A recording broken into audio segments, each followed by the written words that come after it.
So it's come to my attention that there is a hashtag movement going on social media, or going on right now currently on social media, that pertains to women's wrestling. And it's one of these hashtag movements that was created by what I call a catfish account.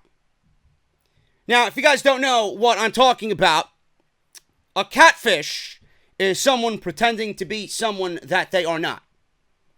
For example, many people in the community think that I am operating the Abby Felicity account.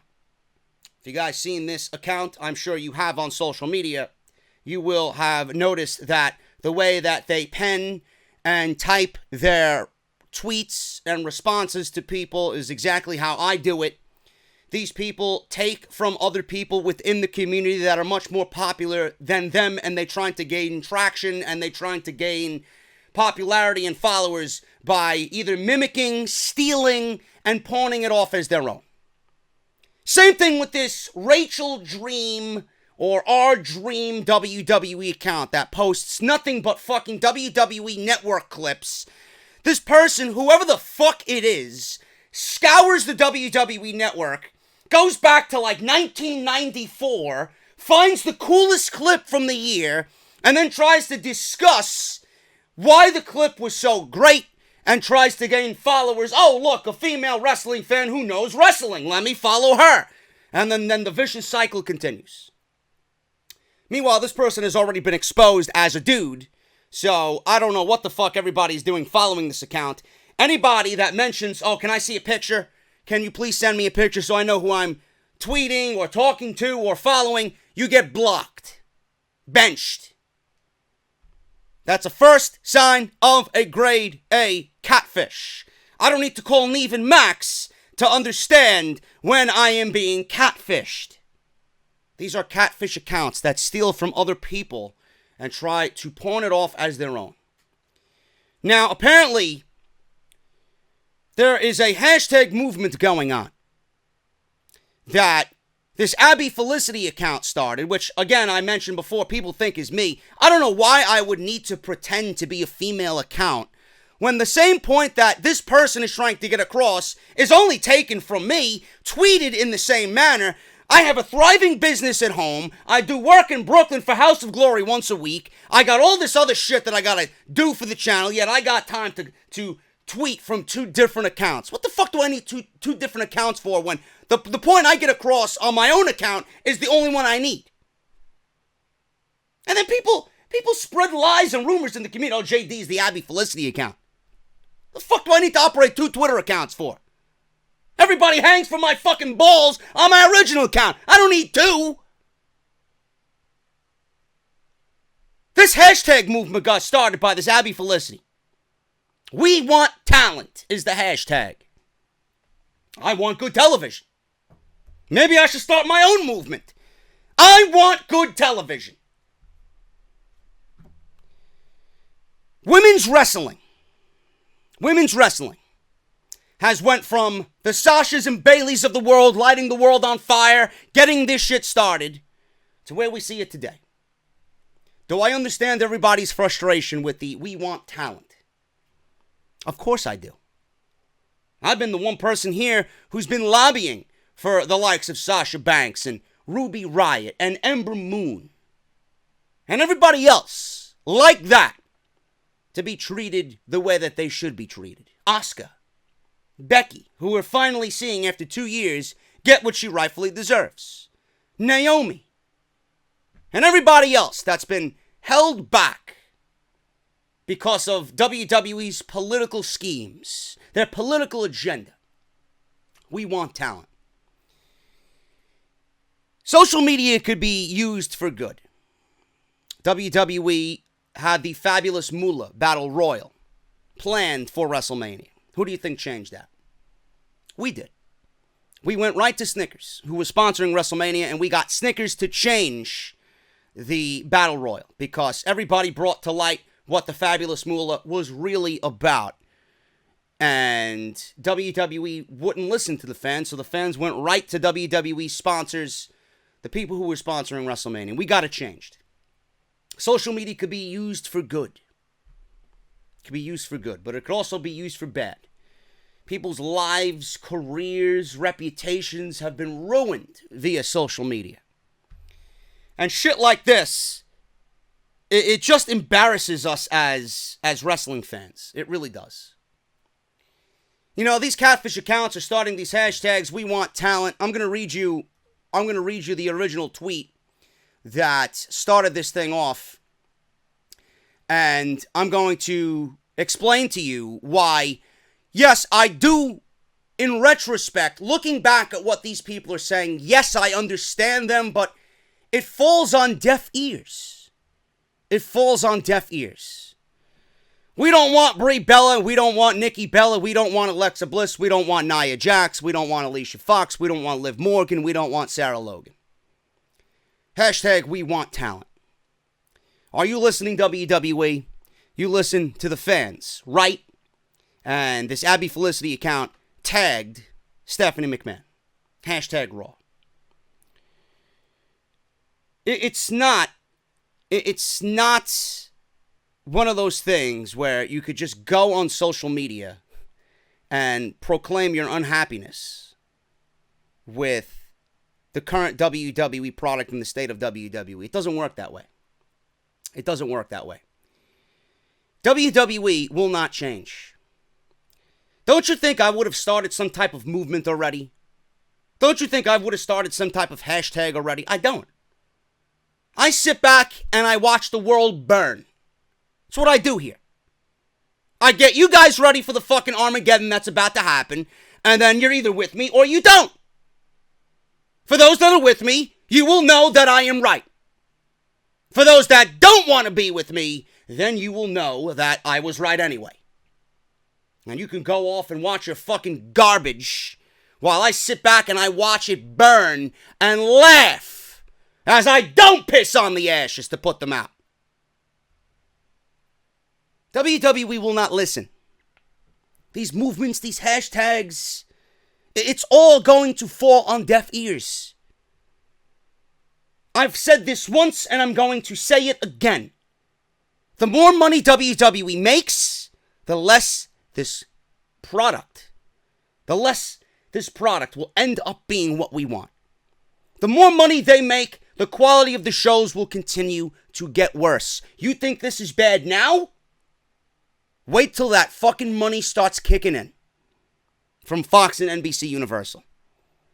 Still to this day, I don't know how anybody paid $2 billion for this current product. I don't. I wouldn't fucking... The coffee I bought at the fucking store today was $1. I wouldn't pay that much money for this fucking product right now in its current state. It's embarrassing. These people want to make a big deal about the women's revolution. We got more than a fucking women's revolution problem. We got a worldwide epidemic WWE fucking problem. It's not just the women. It's the fucking men. It's the quality of Monday night. Monday night is absolutely horrific. I swear to God. You ever wake up in the middle of the night and you have cold sweats because you had a fucking terrible nightmare? Monday Night Raw is a terrible nightmare. But you're awake for it. Some of you. Monday Night Raw is that terrible nightmare that you wake up from in the middle of the night that gives you fucking cold sweats and you can't go back to sleep because it was that fucking real. This is real life, people. Monday Night Raw is absolutely horrendous. It is the worst fucking wrestling show on network television. It's the worst wrestling show in the world right now. In the world. I don't know anybody that would want to subject themselves to be on WWE Monday Night Raw. We have a worldwide, company-wide epidemic in WWE. It doesn't just start and end with the women. This company is incapable of writing storylines.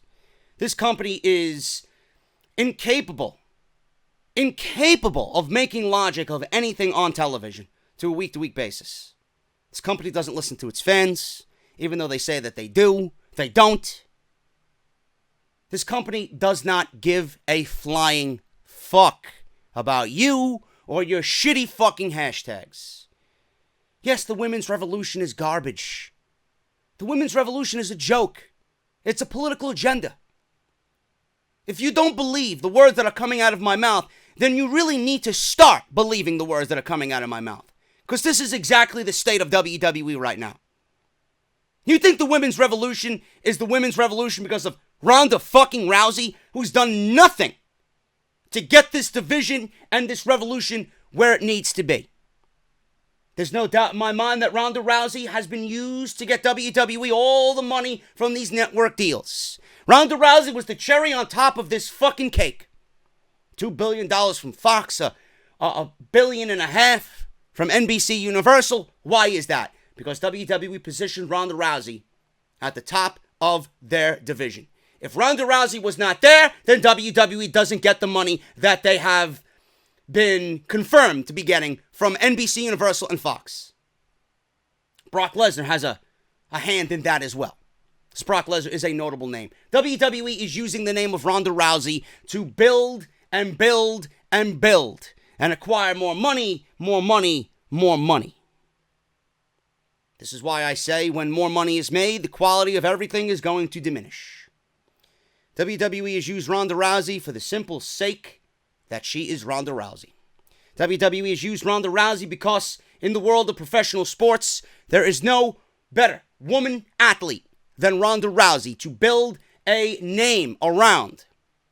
She is in everybody's mouth and is one of those women that is at the forefront of what empowering women are all about. That is the reason why they are using her. But the truth of the matter lies behind that. I don't mind that aspect. That is just a great business move. But when there's a trickle-down effect, and we're starting to see the Bella twins be used on television more, and we're getting rumors of Nikki Bella being in the main event of WWE Evolution with Ronda Rousey, and we're getting Alexa Bliss announced first out of everybody on the active roster to get a match with Trish Stratus at Evolution. That's a fucking issue. That is an issue. And that is a clear-cut red flag that something is wrong. Something is not right with this revolution. The revolution lost everything that made it genuine.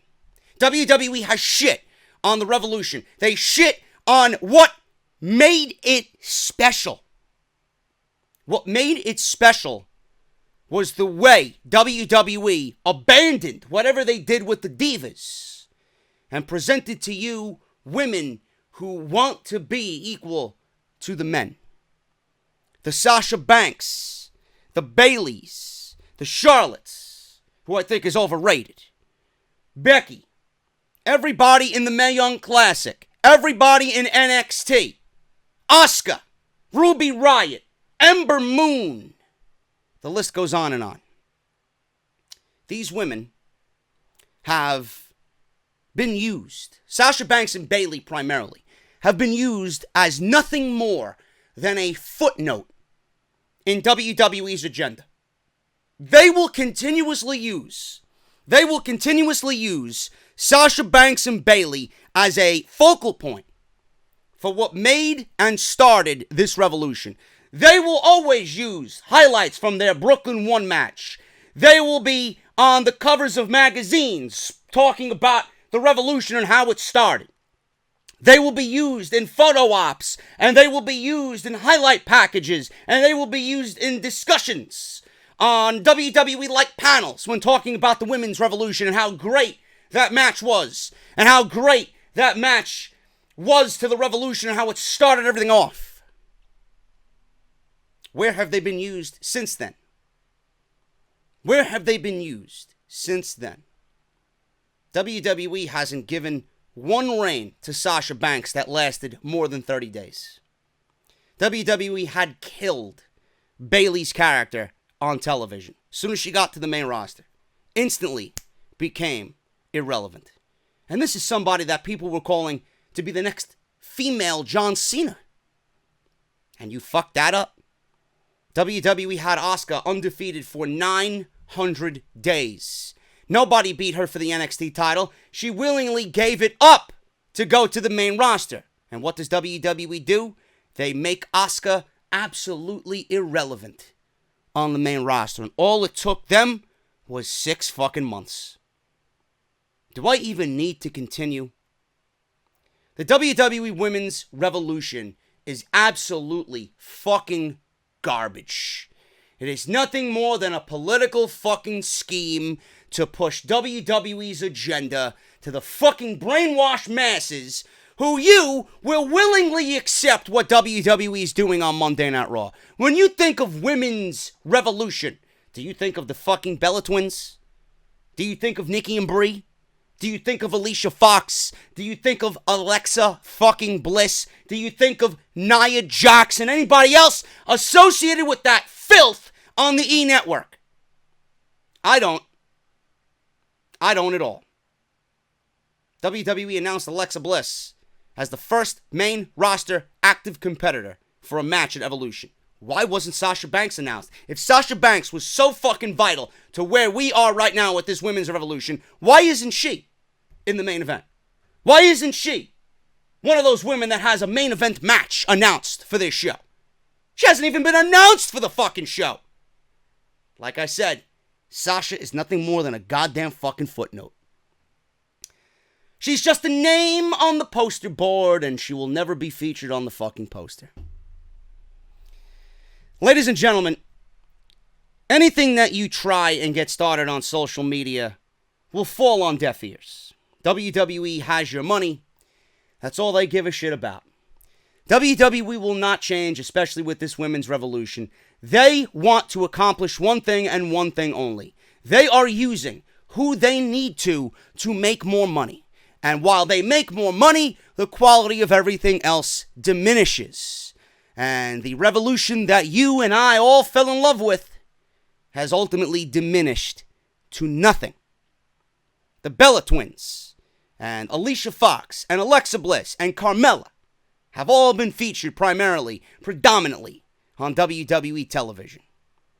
If you think of a revolution and you think of Alexa Bliss and the fucking Bella Twins of all fucking people who absolutely are everything wrong with what women's wrestling is. They're nothing but reality TV stars trying to make a name for themselves on E! Network, and now they're trying to infiltrate what really is not catered to them.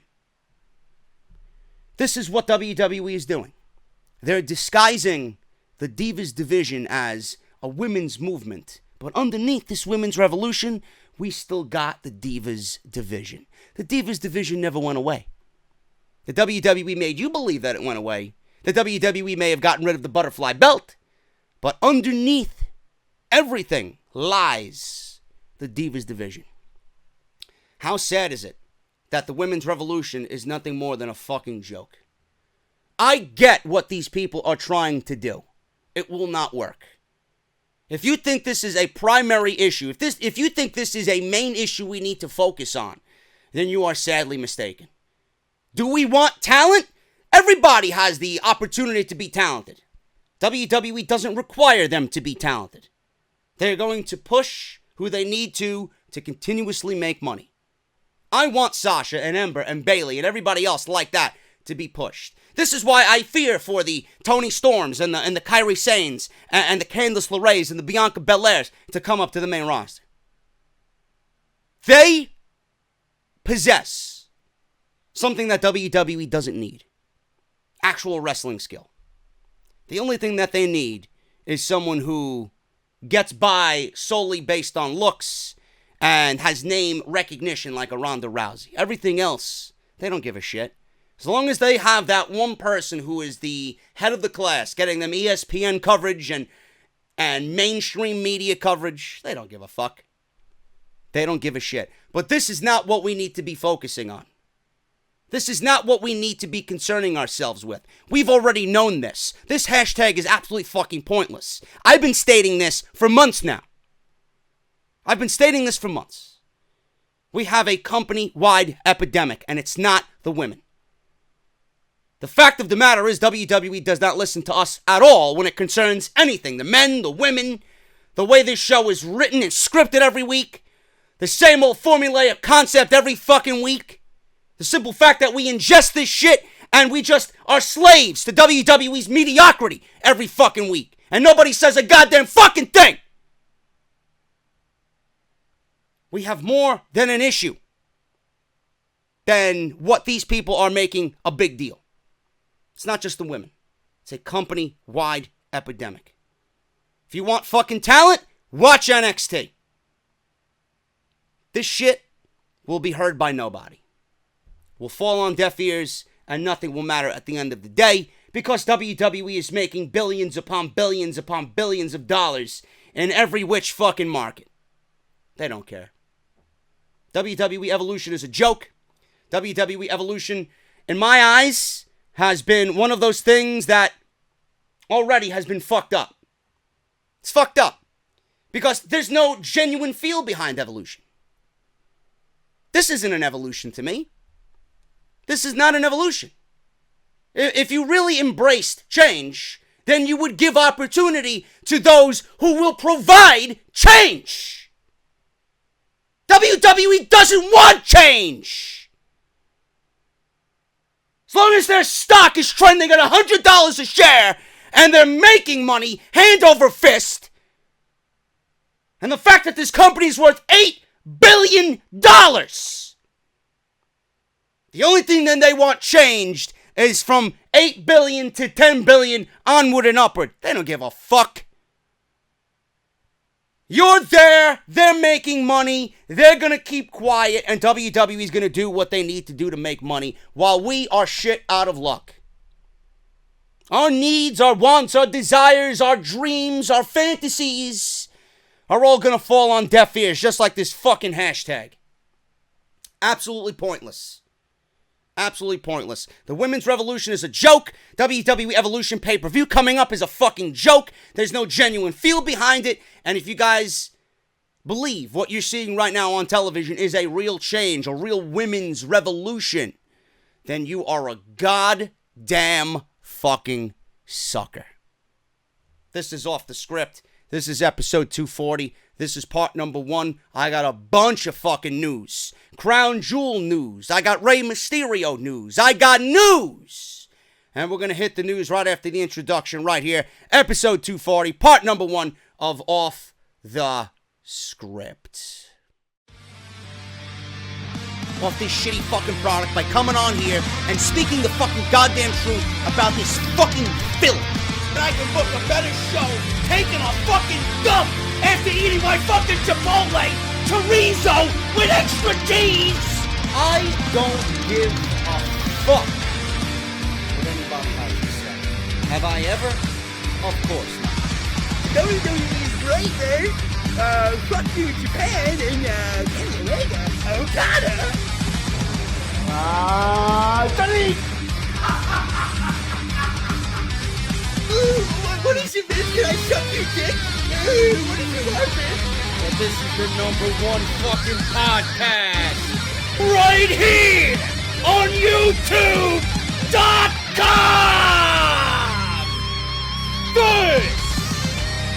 This is Off the Script. Man, I've been really busting my ass this week as far as content goes because I'm getting in that mindset that 100,000 subscribers is just right around the corner. And I actually am very excited that I'm going to finally hit that plateau. And I honestly feel that when I do, I think the growth for this channel and what I've built here over the last 4 or 5 years is going to really take off. And I want to thank everybody, man. I want to thank everybody for really coming out and supporting this week. You guys have been absolutely on fire with the support, man. I've mentioned a few times throughout every video that I've uploaded, whether it's the Raw, Smackdown, NXT, Mae Young Classic stuff that I uploaded today. It's imperative that if you guys are watching on YouTube, that you hit the thumbs up. And I've noticed the change. I've seen the change in the videos, man. I've seen videos that get kind of mediocre views get better views because you guys are actually supporting the video. When you guys thumbs up the video, you guys are actually pushing it to YouTube and saying, this is a popular video. And then YouTube takes that information and pushes the video out to a wider audience. Same thing with the comments. They take all the comments and then they see the interactiveness. They see the interaction on the video. And they perceive that as, okay, this is a trending topic, it's a trending video, so let's get it out there. So I want you guys to continue doing that, man. I've set a goal for Off the Script every single weekend.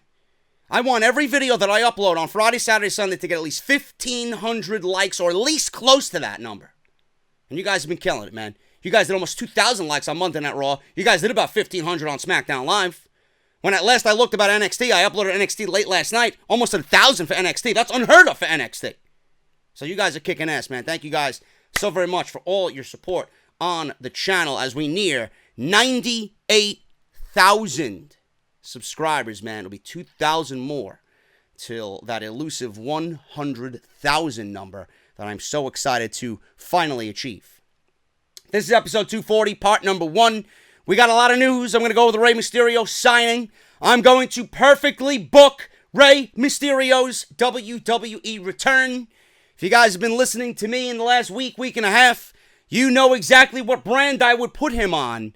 And we're going to discuss how to use Rey Mysterio now that he has signed a 2-year deal with the WWE. I got news on Shawn Michaels' return. It's happening, and it may be happening more than once. I got news on Crown Jewel. I got news on Super Showdown. I got a lot of news today right here on Off the Script.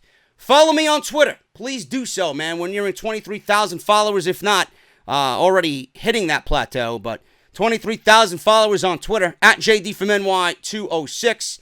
Hit that subscribe button down below, and when you do, if you do, turn on that bell for all notifications. I want to give a quick shout out, man, to a few people. First of all, the new people that pledged to the Patreon page. Thank you guys so very much, man. We had a new pledge today by Walk with the Seahawks. Apparently, he is a Seattle Seahawks fan. Thank you for your $5 pledge, bruh. Aaron Benjamin with a $3 pledge. Ty with a $5 pledge. And Hunter Wright raising his pledge from $5 to $7. If you guys want to be part of the Team JD Patreon, you can certainly do so and show your support. Patreon.com/JD from NY206. I want to give a quick shout out to Grimm's Toy Show, man. And I want to give a quick shout out to Tubby Emu. I was home yesterday and I was recording the NXT review for my channel. And while I was rendering that and uploading it, I seen this video sitting in my sub box where Grimm was roasted by Shinsuke Nakamura for being fat. And the way that this was filmed and the way that it just came off, the entire video in itself, man, was just one of the best things I watched all month on YouTube, man. And I would love to do shit like that. I mean, this is why I wish I got invited down to the Performance Center. I mean, I would have made a fucking comedy skit based off everything, man. Just giving everybody my dose of comedy. But I definitely want to get involved and do videos like that. And I'm going to try and do that with House of Glory, man. I'm going to be at House of Glory on Saturday night. We got our event, Chapter 3, where we're going to have OVE versus LAX as the main event for the House of Glory Tag Team Championships. MJF is going to be fighting. We've got a big tag team match with Anthony Gangone and the Amazing Red teaming up after their no ropes match. Because now Red is part of the House of Gangone. So I'll be there. I'm going to be filming some stuff. I'm going to be, doing what I got to do there. So I want to present you guys something different, and try and bring more vlogs to the channel when I do these types of events. Normally when I do vlogs, it's like, I feel embarrassed. Like, I'm not really that outgoing. Everybody thinks I'm outgoing, Everybody thinks, oh, JD's a fucking dick on YouTube. He's such a prick. Loudmouth New Yorker who just thinks he knows everything. He's nasty to everybody. Believe it or not, I'm completely opposite from what you guys see here. Yeah, I get vocal about WWE. Yeah, I rant, bitch, moan, yell, scream. But believe it or not, when people sit down with me to have a beer and we just chill and people see me outside of what I do here, I'm not like what you see here. But I watched that video from Grimm and Tubby. And I think Tubby actually edited it for Grimm. Fucking beautiful stuff, guys, man. Unbelievable stuff. And I just want to shout those two guys out, man. If you haven't seen the video, I'm going to link you guys down in the comments. Go check it out and tell them that I sent you over there. House of Glory. If you guys are going to be at House of Glory tomorrow night, Chapter 3 at the Elks Lodge. I believe this is in Corona, Queens. I'm not really sure what part of Queens, but it's at the Queensboro Elks Lodge. But we're doing Chapter 3. If you guys want tickets, hogwrestling.net. I will be there. And I will be bringing you my dose of commentary. Always trying to get better for you guys. And speaking of House of Glory, man, High Intensity 7 was the biggest show that we've ever put on. And House of Glory actually uploaded the entire 3-hour event in full. So if you guys want to go check that out, I'm going to link you right in the annotation that you see in the top right corner. You guys can watch that whole fucking event. No commercial interruption. 3 hours of classic fucking shit. Austin Aries defending the Impact World title. The No Ropes match in full. You guys can see Sami Callihan threaten me with Solid Monster. All that is in the 3-hour program that is High Intensity 7. So thank you guys so much for all that. If you guys want to support the podcast through other means, man, barbershopwindow.com/offthescript. We have 17 different designs in total. And it's a great way to support the show, man. We have some of the best looking t-shirts in the podcast game. No question. And we got a brand new t-shirt coming out, man.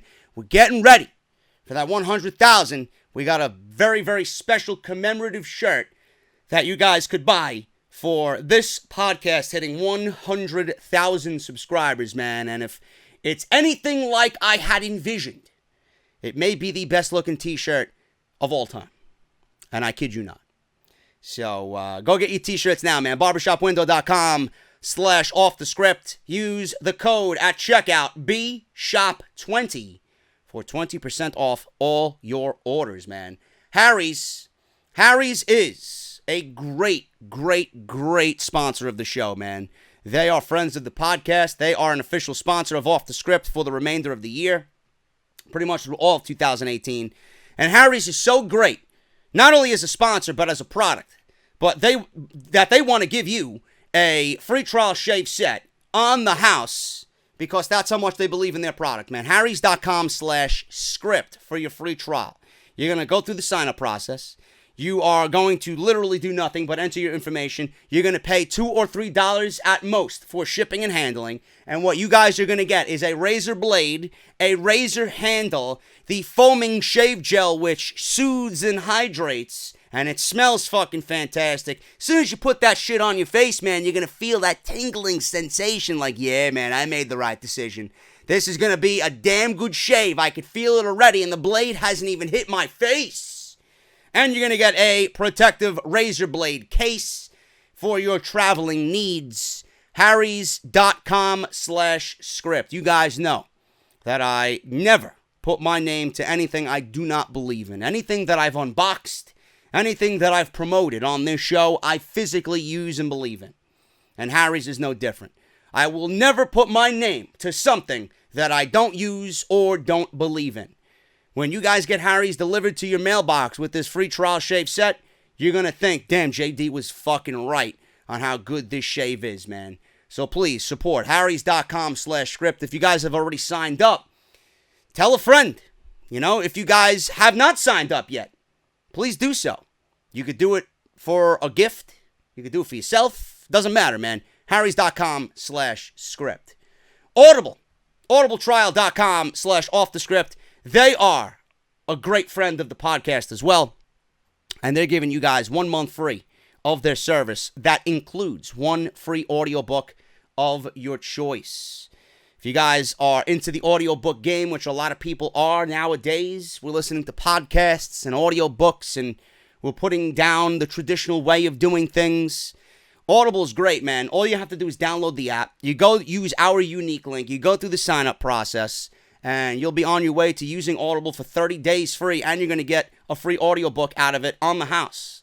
So if you guys love audiobooks, if you guys are interested, they have over 200,000 choices to choose from. Crime, romance, science fiction, politics, sports, a lot of which are wrestling related in the sports genre, man. Cooking, anything that your heart desires, it's there. Audibletrial.com/offthescript. And if you guys feel within the 30 days, that Audible is not for you. If you guys don't even want it, you can cancel it at any time within the 30 days, and you will not be billed at all. But you get to keep your audiobook anyway. audibletrial.com/offthescript. If you guys missed any of my content, man, linked with the House of Glory show, High Intensity 7, I'm going to link you guys my video from earlier today, the Mae Young Classic. We covered Caitlyn's return, which was fucking great, man. She showed an intensity that you don't normally see. And I don't remember Caitlyn ever being that intense, man. She looks great. She looked like she hasn't missed a beat. I didn't really care for Caitlyn back during the Divas era, but, man, I hope she goes far on this tournament, and I hope WWE really gives her a chance and possibly ends up signing her. I think she would be a great addition to NXT. So if you guys want my thoughts on that, and Toni Storm, man.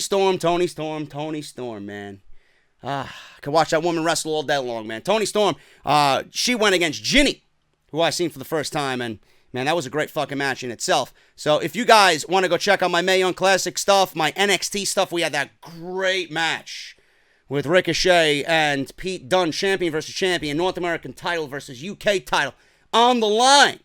You guys want my thoughts on that? Please go and check that stuff out. Monday Night Raw, Smackdown Live, everything you need is down in that annotation. So you're going to drop that motherfucker down. You're going to, bring up whatever's in there, and it's going to take you right to the video. So please do so if you missed any of my content this week. I also did some gaming stuff. I did some Spider-Man stuff. We did part 1. I already got part 2 already uploaded. It's ready to go this weekend, so you guys are definitely getting part 2. Been enjoying Spider-Man. Webbing around the city, fighting crime, man. That's all I've been doing. I could play that shit for hours and not even do the main mission. It's been fucking great, man. But I'm not here to talk about WWE. Well, actually, I am here to talk about WWE. I wish I didn't have to. I'm not here to talk about Spider-Man, but I am here to talk about news and rumors. So let's get on with the show, man. I want to start off with the Rey Mysterio stuff, because Rey Mysterio just signed a 2-year WWE contract. And this is good news. This is absolutely good news, man. Rey Mysterio has been working the indies and making a substantial amount of money in the process. But he's also worked 2 Royal Rumbles this year. Was he in, I don't remember. This is how my memory fucking sucks with the current WWE product. Was he in the Greatest Royal Rumble? I don't remember. Maybe he was. I don't know. But according to the source here, he's worked 2 Royal Rumbles this year for the WWE, along with the All In show, and competing in New Japan Pro Wrestling. But it seems with his recent signing of a 2-year contract that WWE has Mysterio locked down, and they need to use him soon. After all, there seems to be a ticking clock at this point, because Mysterio made sure he has the choice to opt out of his new deal at the 18-month mark if he decides not to re-sign with the company. Now, sources have said that WWE is kicking around the idea for a very interesting match for Rey Mysterio's return that would see him wrestle his first match back with the company during the Crown Jewel event in Saudi Arabia. He did not appear at the Greatest Royal Rumble, so this would be a well-received return if it does go down. So this particular source that I'm getting my news from, he worked 2 Royal Rumbles this year, but also went on to say that he didn't work. Actually, no, wait a minute. He did appear at the Greatest Royal Rumble, so he did work the 2 Royal Rumbles. I am so fucking out of it, I don't even know what the fuck's going on. He did work the Greatest Royal Rumble. The extremely interesting part is that this particular source has heard Shinsuke Nakamura's name being kicked around as his possible opponent for Crown Jewel.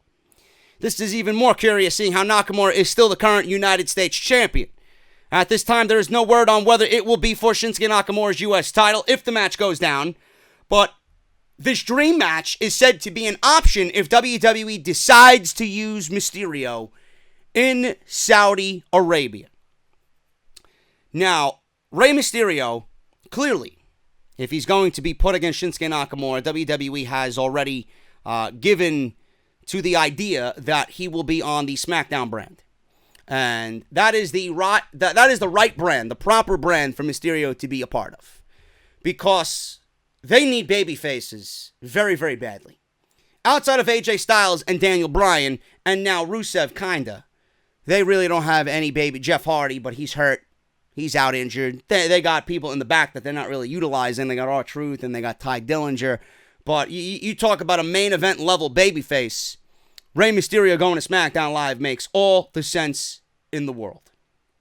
Now, if WWE wants to feud Rey Mysterio with Nakamura as a dream match of sorts for Saudi Arabia, or they want to do it at the Super Showdown, I don't know when WWE is going to use Rey Mysterio. They could use him for either one of those shows. But if we're talking about Crown Jewel, if WWE wants to do that and get the title off of Nakamura, because right now it really isn't doing anything on Nakamura. Nakamura, is just a lost cause in WWE. They fucked it up so badly.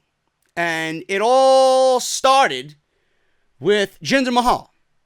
WWE fed Nakamura to Jinder Mahal, and from that moment on, he was never the same. And a lot of people don't really have faith in Nakamura coming out of the AJ Styles feud. You really can't believe in somebody when he loses 5-6 times in a row to the same fucking guy. He had 5-6 opportunities at the WWE Championship, and he did not capture the WWE Championship. By all accounts, Nakamura is a loser to the fans of WWE. How they fucked him up coming out of NXT, man, I don't believe, looking back at Nakamura with the match he had with Sami Zayn, how you could fuck that up. One of the greatest matches that WWE has ever put on. One of the greatest debuts I have ever seen. And they fucked it up. They legitimately fucked Nakamura up. I mean, the heel turn doesn't even feel special anymore because you look at the current state of SmackDown Live where they have no baby faces.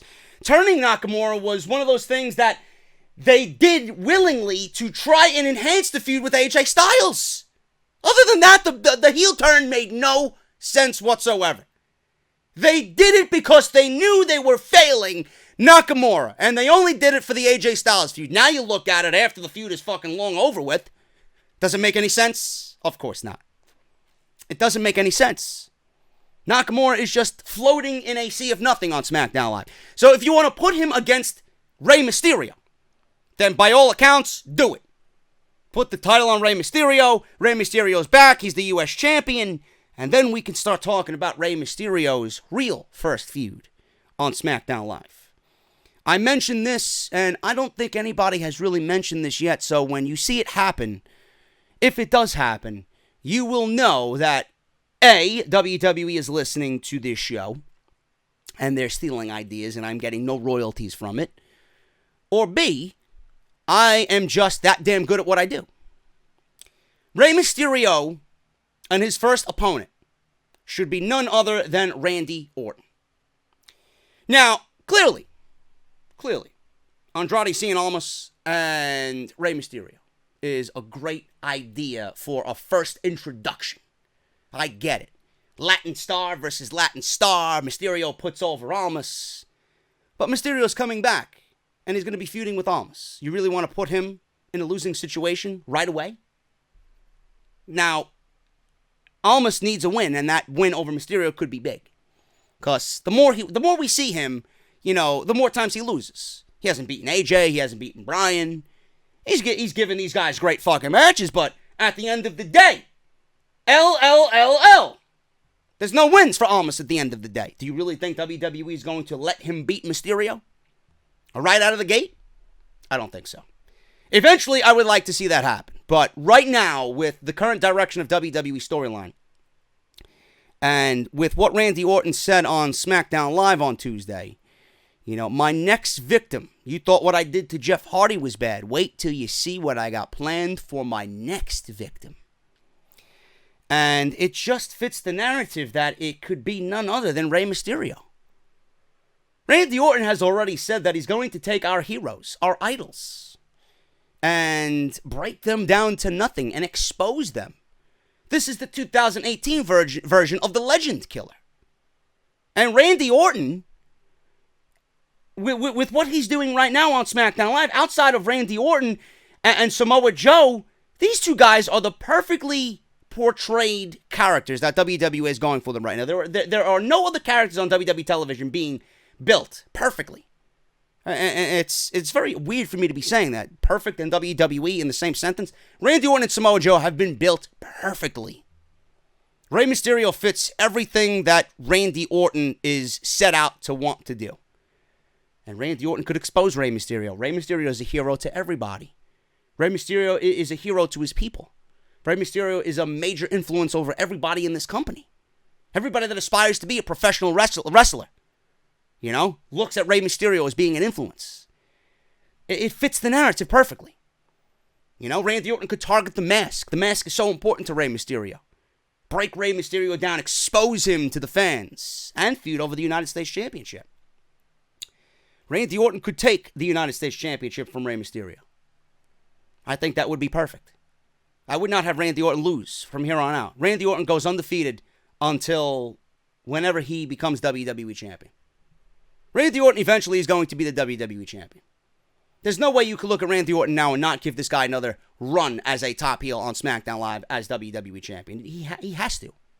Everything that they're doing, they're leading to a WWE Championship reign for Randy Orton. The state of the WWE Championship on SmackDown Live is very, very interesting. We have Daniel Bryan and The Miz fighting for the number one contendership, while we have Joe and AJ Styles fighting over the title. Samoa Joe is going to win the WWE Championship in Australia. And AJ is going to feud with Joe and get his rematch, and he's going to fall. He's not going to get the title back.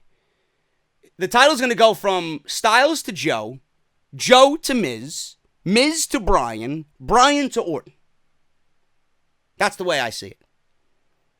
And I could see Daniel Bryan becoming the WWE Champion and losing to Randy Orton at SummerSlam.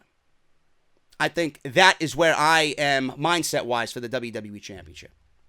But as far as Rey Mysterio coming back, Rey Mysterio and Randy Orton is the perfect feud for Mysterio to come back for.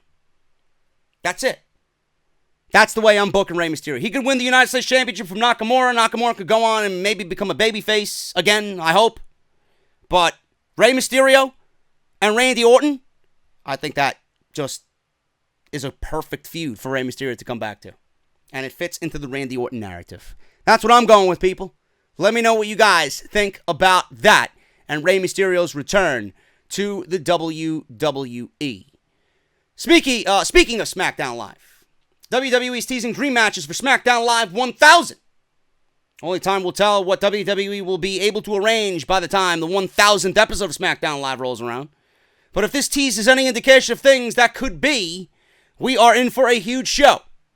WWE recently sent out a post on their Facebook page asking fans which dream match they would like to see more. They also included some graphics for the matches that would certainly pop a ratings number. Some of these matches are possible, but would you really want to blow them on free television? Now, this could be a huge tease, and it may never amount to anything. But WWE certainly has us interested for SmackDown Live 1000 with what they teased on social media. Kurt Angle versus Daniel Bryan is one of the things that they teased. I don't see that happening at all. I don't see that happening whatsoever. AJ Styles versus Rey Mysterio. Now that Rey Mysterio is signed, then more than likely he will be with SmackDown Live. I could certainly see that happening for WWE. In fact, I think Rey Mysterio makes his re-debut to the company on SmackDown Live 1000. That's the first time we see Rey Mysterio back on WWE television. Charlotte Flair versus Michelle McCool. Don't really have any interest in seeing that at all. The Bar versus the APA. Bradshaw and Ron Simmons. Could be interesting. Bradshaw's probably still in shape. Ron Simmons is probably still in shape. That could be a fun little match. See what happens. Now, this is something that could definitely happen. This is something that is WrestleMania-esque, if you ask me. Giving this away on SmackDown Live 1000, I would not even do. The thought of it is great, and the thought of it is very WrestleMania-worthy. And we don't even know if he's going to be there, but WWE, I'm sure, will be reaching out to Batista for SmackDown Live 1000. They teased on social media Batista versus Samoa Joe. Now, that could be a huge fucking match that WWE could, again, like I said, do at WrestleMania. And I would love to see that happen eventually down the line. I think those two guys going at it would be fucking fantastic. Now, AJ Styles versus Rey Mysterio to me would probably be the only one that's plausible here. The other ones I really don't care for. Michelle McCool, I mean, we could see Flair versus Michelle McCool, but I mean, that's not really something that's going to interest me. I was never a big fan of Michelle McCool to begin with. The Bar versus the APA, you know, the APA usually comes back for a backstage poker segment. No more than that. Daniel Bryan versus Kurt Angle. Kurt Angle apparently is rumored to be back in training for another match. Whether that happens at Survivor Series or WrestleMania, I don't know. But they took him off television and left Baron Corbin in charge of Monday Night Raw. Kurt Angle versus Daniel Bryan, I mean, the actuality of that happening is probably little to none. The thought of it is great, but I think the ship has sailed on that type of dream match. That's just me. So the only one here that I would like to see outside of Joe and Batista is AJ Styles versus Rey Mysterio. That could happen on SmackDown Live 1000. And Samoa Joe versus Batista, I would like to see that happen eventually. But WWE is teasing for SmackDown Live 1000. Just one of the many shows that they are building towards. We really haven't heard any confirmation about it yet. But one of the many shows that WWE is indeed building towards for the next 2 months. Speaking of Styles and Samoa Joe, a possible stipulation for Styles and Joe at Super Showdown. I seen on Sunday's Hell in a Cell, Joe versus AJ Styles ended in a controversial finish. WWE did a backstage segment with Paige and Joe where a rematch was announced for the upcoming WWE Super Showdown event in Melbourne, Australia. However, the stipulation for the match was not revealed. Paige simply said that there must be a winner. Mike Johnson discussed the rematch on this week's installment of PW Insider Elite Audio and speculated that the stipulation will be a last man standing match to determine the winner of the WWE Championship. He says, and I quote, "Great way to play into the idea that they're going to have a rematch at the Super Showdown on October 6th in Australia." And Joe is like, there has to be a winner. There needs to be a winner. No DQ, no countout. I'm guessing that they're going to have a last man standing match, or maybe that's where Samoa Joe is going to win the title. If that does happen, I believe that's the first time the WWE Championship changes hands in Australia. End quote. WWE clearly, and I've made mention of this several times earlier in the year, they are all about first times. So if Joe wins the title in Australia, and the title does change hands in Australia for the first time ever, I would not be surprised based on that aspect. And if they are going into this match at Super Showdown, and that is the next time that these two will be meeting, Joe has to win the title. There is no ifs, ands, or buts. You know, we mentioned SmackDown Live 1000. Joe could get another match with Styles on that show, and Styles could cash in his rematch on that show. And that would be the end of it. Joe would be the champion, and he would have a small reign until The Miz eventually takes the title off of Samoa Joe. But Joe, by all accounts, deserves a run with the WWE Championship. He deserves a couple of months with the championship. The body of work that Joe has shown us on television is deserving of a run with the company's top championship. I don't care who you are. It's one of those things where you feel the end of the road is coming. And for Styles, you know, WWE, they want him as the WWE champion going into the release of the game. The game will have been released by then. But for Joe to not win the title in this feud, huge mistake. You don't want to do with Joe what you did with Nakamura. Every single time. It's following the same blueprint as what Nakamura did. How many times does Joe need at the WWE Championship to eventually win this thing? If he doesn't win it at the Super Showdown, then I don't want to see this match again. It needs to be a different outcome. Do not go the same way you did with Nakamura with Samoa Joe. Do not make the same mistake twice, but this is WWE. They never learn from their mistakes. Joe will be the WWE champion in Australia. That is my prediction. And if it doesn't happen, shame on WWE. Now, this is where the interesting news comes into play. Leading into this, Joe and Styles at Super Showdown for the WWE title. I would make it a no DQ match. I don't really like last man standing matches. I don't. I would rather see a pinfall for the WWE champion. That's just me. I don't want somebody trying to make the count of 10 and win the WWE Championship. To me, I might be in the minority here, but when I think of a WWE Championship match, I want there to be a pinfall. I want to physically see the 1, 2, 3. I think the 3 count and someone's shoulders being pinned to the mat is more impactful than him not making a 10 count and getting on his own 2 feet. I don't know how many of you are in that same mindset as me. I don't want it to be a last man standing match like Mike Johnson is reporting. I want it to be a no DQ match with a pinfall. There needs to be a pinfall. Or submission. One or the other. So we'll see what happens. But leading into the WWE Championship match for Crown Jewel, WWE possibly planning a major WWE Championship match for Crown Jewel. You never know what's going to happen in WWE, especially when WWE is being thrown boatloads of money from the Kingdom of Saudi Arabia. Seems like WWE is really going all out with Crown Jewel, their next Saudi Arabian event, with big focus on a tag team match that pretty much is all but confirmed at this point, with Shawn Michaels and Triple H versus the Brothers of Destruction. They will clash in the Middle East. It is all but confirmed. Whatever we see at Super Showdown, because Kane and Shawn Michaels will be in The Undertaker and Triple H's corner respectively, they will have an outcome to that match that will lead to the tag team match. And Shawn Michaels will be coming out of retirement. I am okay with that for that type of match, because that match will then lead to Shawn Michaels versus The Undertaker at WrestleMania 35. Now, The Miz and Daniel Bryan are battling for a number 1 contendership for the WWE Championship at Super Showdown in Australia on October 6th. But it seems like both of them could be getting a title shot anyway. Now, sources have said that WWE is considering a big fatal 4-way for the WWE Championship at WWE Crown Jewel. This proposed match would see AJ Styles versus Samoa Joe versus Daniel Bryan versus The Miz. Now, whether WWE actually pulls the trigger on this feud remains to be seen, but it appears that it is a viable option backstage. Now, we don't know what they have planned for this show. We don't know what direction they go in. But I don't like it. I don't like it. This is my idea for December.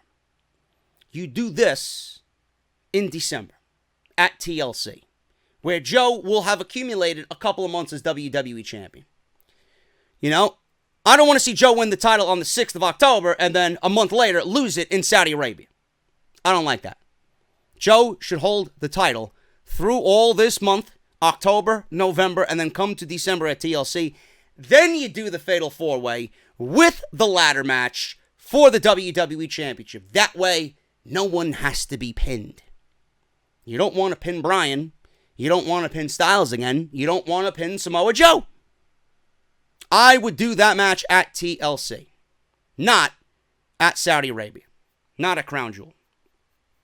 Because Joe, realistically, is only going to have a month with the WWE title. I don't like that at all.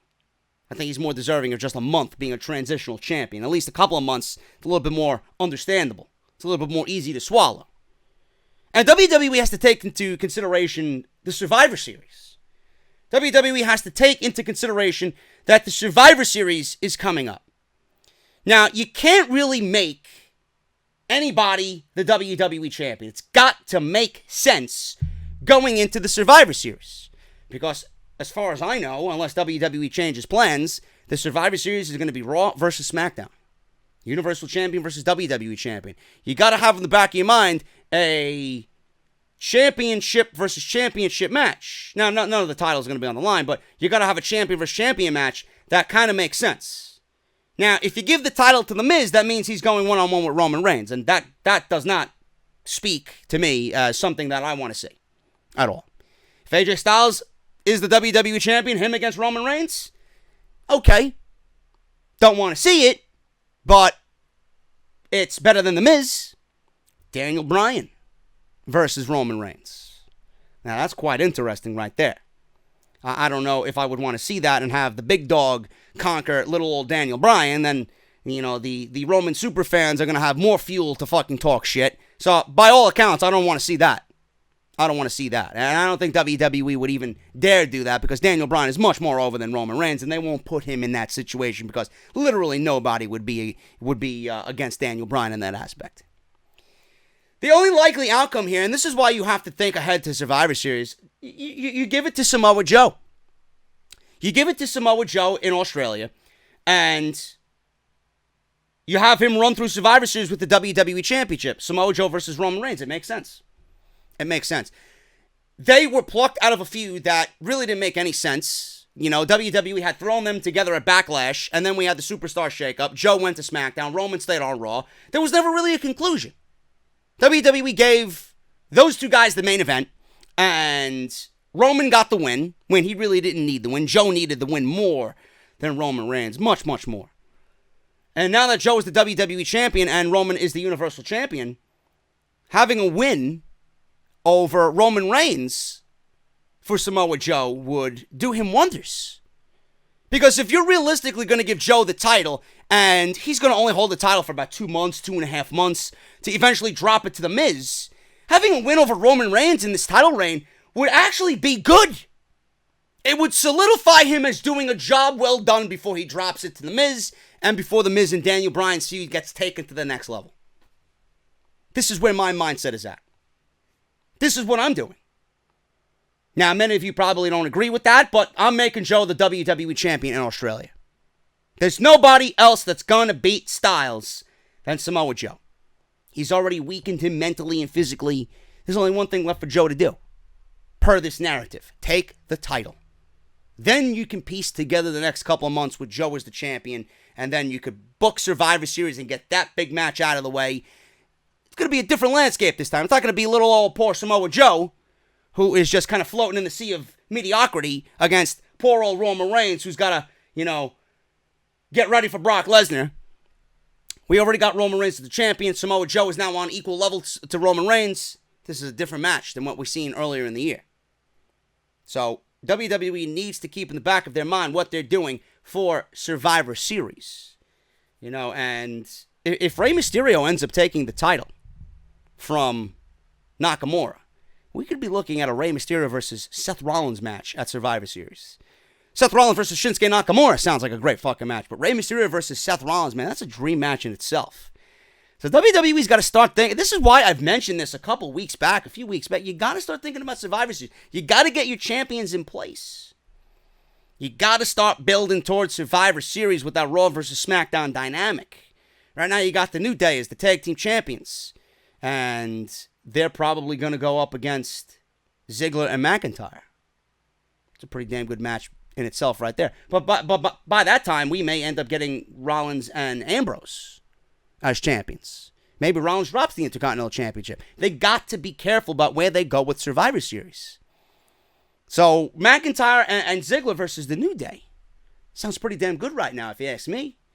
And if Rollins is going to be defending the Intercontinental Championship, Rey Mysterio, man, I think a lot of people are going to be interested in that match. A lot of people are going to be excited about that match.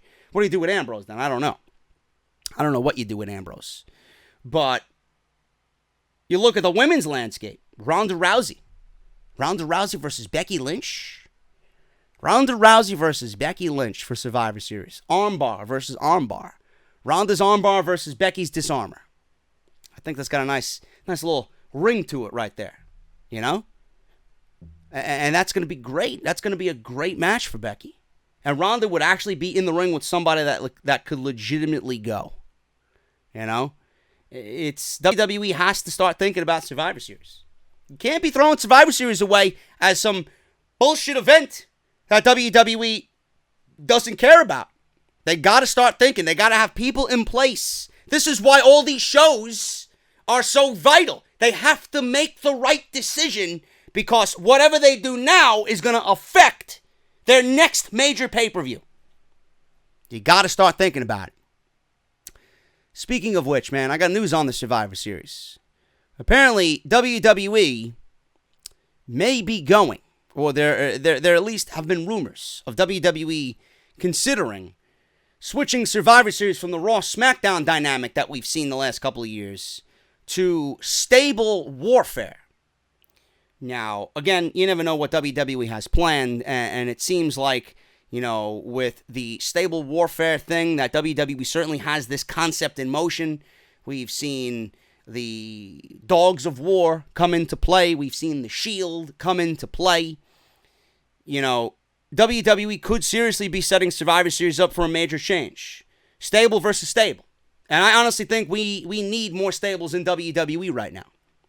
So we could see what happens going forward. But the Barn Burner Fired Up podcast is reporting that WWE is building with a group of factions towards Survivor Series. The Shield came back. Now we got Ziggler, McIntyre, and Strowman. We got AOP. If you want to put Drake Maverick in the conversation, there's a faction there. You got groups like the New Day and Sanity, etc., etc. Now, a dangerous alliance is something that WWE is talking about. Paul Heyman right now really hasn't been on television outside of Brock Lesnar's appearances. WWE has, talked about, at least per rumors, about putting Paul Heyman with a new dangerous alliance. And he could be put with a group of wrestlers to lead into Survivor Series with this stable warfare stipulation coming into play. Now, Barn Burner Fired Up podcast is talking about possible factions here. They say, and I quote, we talked about Leo Rush. He has a new mouthpiece in Bobby Lashley. And it's reported that Paul Heyman could be starting a new faction. There's talk of Kevin Owens, Bobby Lashley, Samoa Joe, or whatever. They're bringing in the Authors of Pain. They have Drake Maverick as their new manager, Bobby Lashley as Leo Rush. They put guys who are wrestlers with, like guys like Leo Rush with Bobby Lashley and making them a manager or advocate of sorts. This could be the start of some major groups forming in WWE. They continue on, and I quote, guaranteed, and it should be happening in maybe a month or 6 weeks from now. Paul Heyman will be bringing in a major group to the WWE. Now, only time will tell what WWE does with Heyman now that Lesnar more than likely will go into Saudi Arabia and then move on from WWE for the time being to focus on UFC. After all, they could decide not to use him at all, and Paul would not have any group on WWE television. And from the sounds of it, Heyman might be back in some new role when Lesnar disappears off WWE television. I don't like this whatsoever. It doesn't make any sense. I don't think this is a legitimate story. I don't think WWE has enough stables that make sense to legitimately call it stable warfare. WWE has a good thing with the Survivor Series now. They actually have a concept with the brand split that works. You could still have your 5-on-5 traditional Survivor Series match. You could still have your match that brought Survivor Series to the table about what makes it special. 5-on-5. Okay? WWE could have the 5-on-5 traditional Survivor Series match, and they could have the champion versus champion stipulation where it's Raw versus SmackDown, champion versus champion. I like that aspect. I really do. WWE, for the first time in a while, last year, made Survivor Series seem special. Now I just wish that they would build towards conflict between Raw and SmackDown. Sometimes you got people on the SmackDown roster showing up on Raw, people on Raw showing up on SmackDown. It doesn't make any sense. WWE kind of throws the integrity of the brand split out the window. But I don't think this is a legit thing at all. If WWE wanted this to be a thing, this stable warfare, this would have been planned months ago. And if you want stable warfare, look at what NXT is doing with War Games. That is stable fucking warfare. Look at the way everything has transpired with the Undisputed Era, with Adam Cole and Ricochet. And then it goes to Ricochet and Pete Dunne. War Raiders, staking claim at the Tag Team Championships. Mustache Mountain, who have not forgotten what Undisputed Era has done to them. We got that great match with Pete Dunne and Ricochet on this week's NXT TV. Everything mixed all together is leading towards War Games. Everything you've seen with all those individuals means something. And when you put Ricochet on a team with War Raiders, and you put Pete Dunne with Tyler Bate and Trent Seven, and you give me Adam Cole, Kyle O'Reilly, and Roderick Strong together, and you put them inside War Games, you have a recipe for something that makes sense. Because it's literally been built over the entire fucking year. And when we get to Survivor Series weekend when you talk about stable warfare. That is stable warfare. That makes sense. Doing it on the main roster would be doing it for the sake of doing it and putting people together for the sake of getting them on a show. With little to zero sense at all. Keep the Survivor Series the way it is. Stable warfare does not make sense this year. If you want to visit that next year and have it make sense, then by all means do it. But for the simple fact that you put Braun Strowman and turned him heel, which makes no sense at all, and paired him with McIntyre and Ziggler, and the fact that you brought the Shield back in some political agenda for Roman Reigns, that doesn't really constitute it as being stable warfare. Come on. Keep the fucking Survivor Series the way it is right now. Raw versus Smackdown.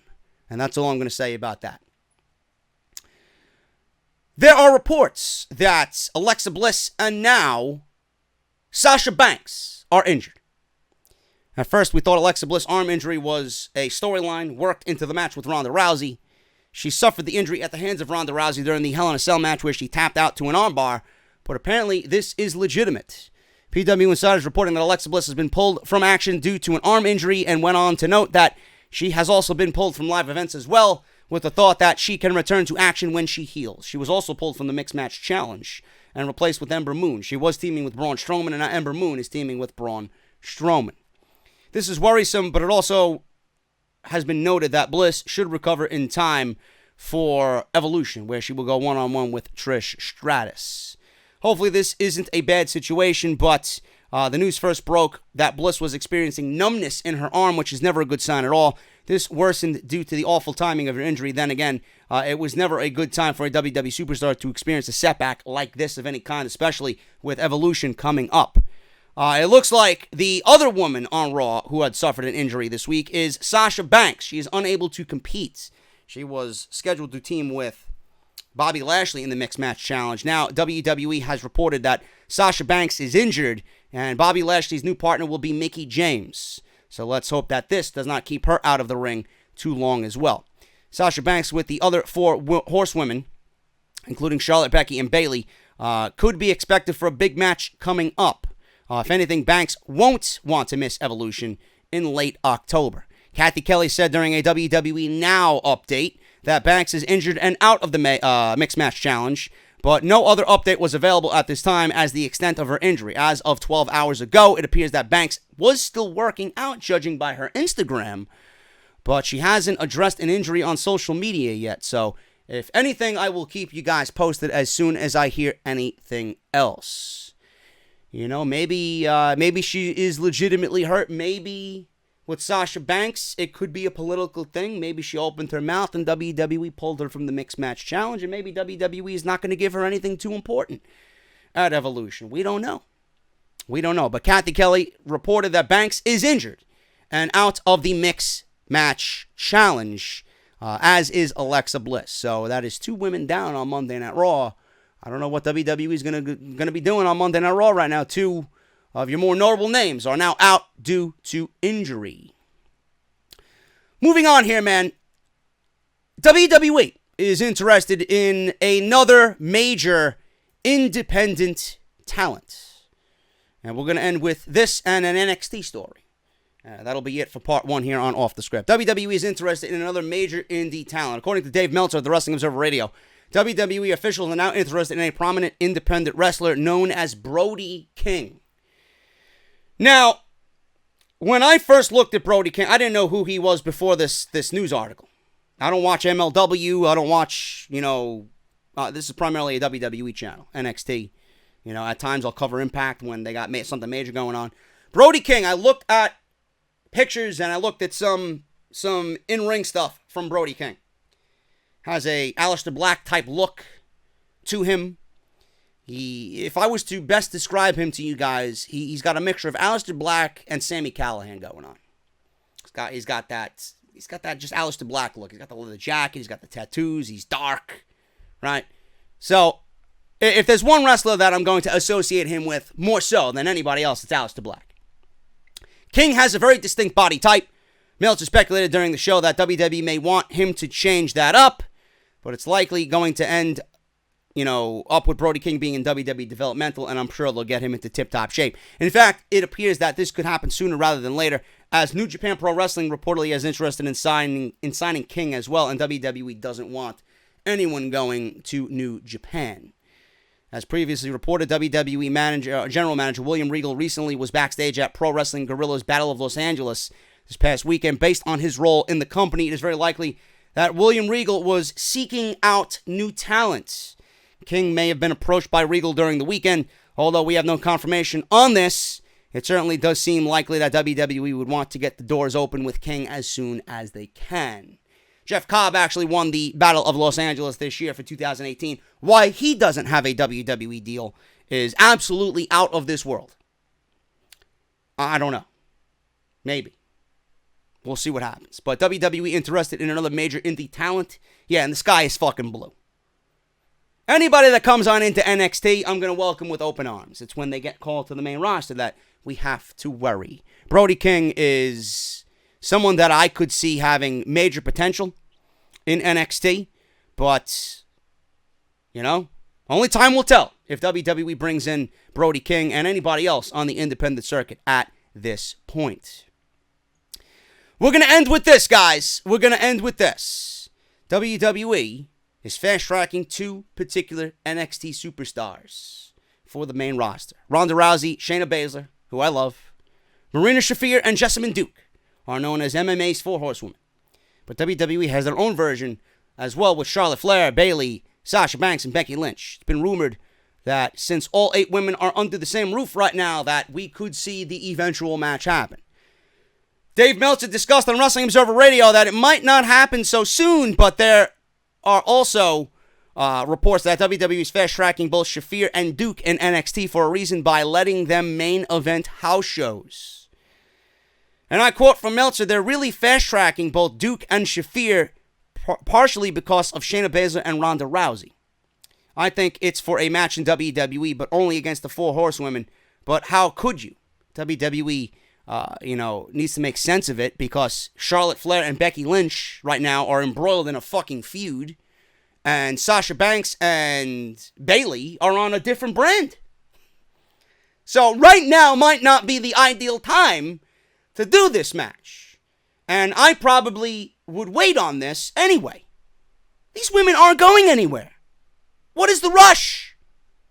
Play out what you need to play out on television with Charlotte and Becky and get Sasha and Bayley back in an important role. Marina Shafir and Jessamyn Duke cannot be at a point yet where you would put them in the ring with anybody on the main roster. Especially as Charlotte, a Becky, a Sasha, or a Bayley. And WWE would be basically doing it because it's going to grab worldwide headlines. But they're not ready yet. Shayna Baszler is still learning. Ronda isn't even ready. Completely. If WWE does this, then it's going to be a rush. Why don't you let them get fucking settled in NXT first? Why don't you let them fucking marinate? The longer they marinate, the better the fucking steak will be in the end. You know? When you marinate a steak, getting ready to grill, you're going to let it marinate for 20 minutes? Or you're going to let that motherfucker marinate overnight and the juices just fucking enhance the fucking steak flavor? The marinade just seeps into the fucking steak in every which way. And then you put that motherfucker on the grill and you continue to baste it. Right? It's going to taste better in the end. Correct? Yeah, I know. I don't understand why WWE wants to do this right now. It's not ready for Survivor Series. It's not ready for Evolution. It's not ready for WrestleMania. Let it marinate. I'm thinking maybe next year's Survivor Series. We'll see what happens. It certainly fits the bill under Stable Warfare. If WWE wants to go that route. WrestleMania 35 is around half a year away. And we could very well see some seeds planted for future Mania matchups. Now, you got to get Rousey and Flair in the ring first, and then build towards this Four Horsewomen match. Dave Meltzer noted on Wrestling Observer Radio that putting Rousey and Flair in any capacity at Survivor Series would kind of tease the Charlotte-Ronda Rousey match down the line. But apparently that might not be WWE's only option when planning out the biggest show of the year. He says, and I quote, which again, it certainly has been talked about. The last I heard, it is not so official for WrestleMania as people think, but it was absolutely something talked about. Only time will tell what WWE ends up doing for Survivor Series, let alone WrestleMania. After all, they can write any booking they so choose, but WWE might have a little bit of a different plan for Ronda Rousey and Charlotte Flair when WrestleMania season hits. Get Ronda and Charlotte in the ring first, and then we graduate to the 4 Horsewomen versus the 4 Horsewomen. Right now is not the time. 2018 is not the time. You're not going to fast track these 2 women just because of their association with Ronda Rousey and Shayna Baszler, who themselves are not ready yet. Patience, my friend. Patience. You will get to where you want to be as long as you are patient. That's all I'm going to say about that. That is off the script, guys. Thank you so much. I'm sorry that this was not uploaded at its usual time at 5 o'clock. I was a little late. I felt like complete shit today. Barely could have gotten out of bed. The only reason I got out of bed was to have a fucking coffee. And then I went right back to sleep. So here I am now. Thank you guys so very much. Hope you enjoyed the video. Please do so. Hit that thumbs up. Subscribe down below if you have not done so yet. Hit that bell. Turn on bell for all notifications. If you guys missed any other uploads, links will be in the annotation that you see in the top right corner. Leave a thumbs up. Leave a comment to let me know what you think of all the news and rumors today on Off the Script. Sound off below. It is yours to talk about with each other. And I will see you guys tomorrow for part 2 of this weekend's episode 240 of Off the Script. Thank you guys so very much for everything, and I will see you all tomorrow afternoon for part 2 of this weekend's podcast. I'll talk to you later.